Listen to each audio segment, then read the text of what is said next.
Don't panic. What to do if your relationship ends on a partner visa? So, you found the love of your life, submitted your Australian partner visa application, and you're dreaming of beach sunsets and BBQs together. But then life throws a curveball. What happens if things go sour and you break up during the process? Or even after the visa is granted? Does the visa get cancelled?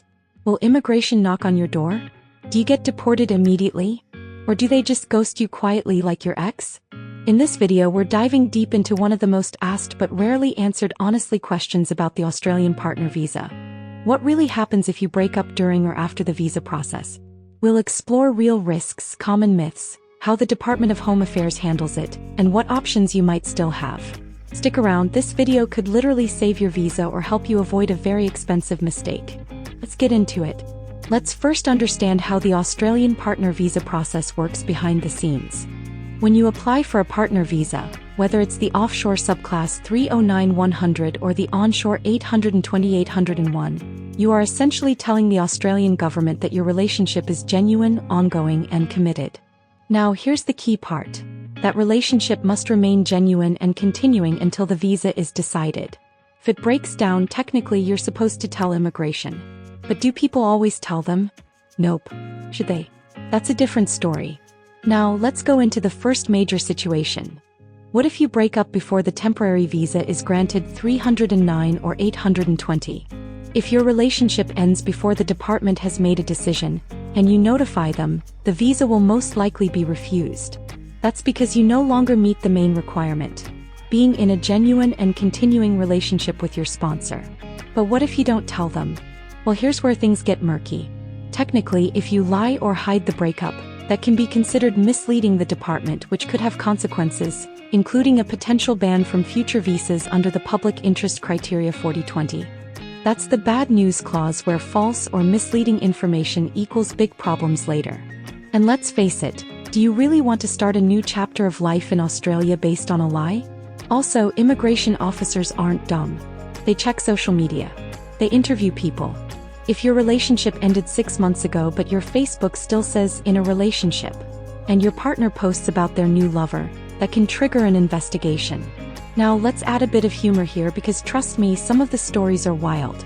One applicant uploaded screenshots of her partner texting her, "I don't love you anymore," as part of her relationship evidence, thinking it proved they were fighting like a real couple.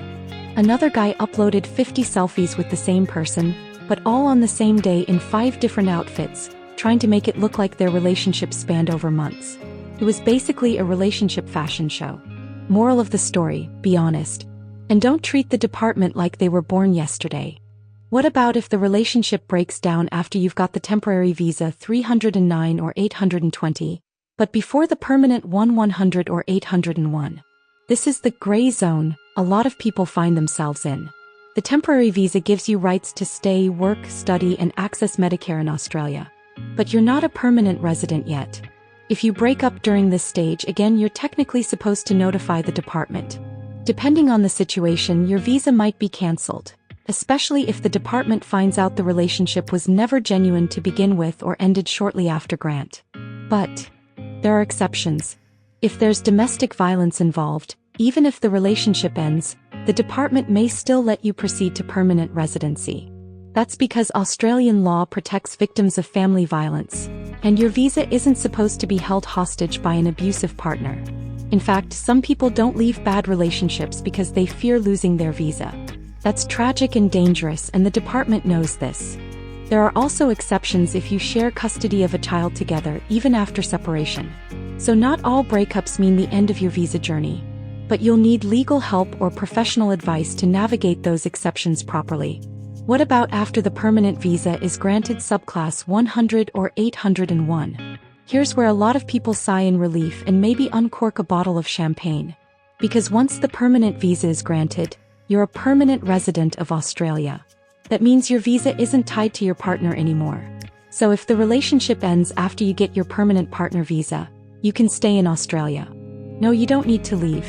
No, they won't cancel your visa just because your ex blocked you on Instagram. And no, immigration doesn't send spies to follow your post-breakup life. But don't go shouting this part from the rooftops because there's a common myth that circulates in Facebook groups. If you stay in the relationship just until the PR is granted, you're good to go. Technically, yes. But morally, Plus, if the department believes you were just pretending to stay together until you got PR, they could still investigate and try to cancel the visa on fraud grounds. Yes, that's rare, as it's hard to prove. But they have done it. And let's be real, Australia isn't a reality dating show. You shouldn't treat a PR visa like the final rose. Let's talk briefly about fake breakups and fake getting back together tactics. Some couples break up, get scared, and then pretend to be back together just to save the visa. Others go on dramatic reconciliation holidays, suddenly posting romantic Bali pictures while sleeping in separate rooms. Trust me, the department has seen it all. This kind of move is risky.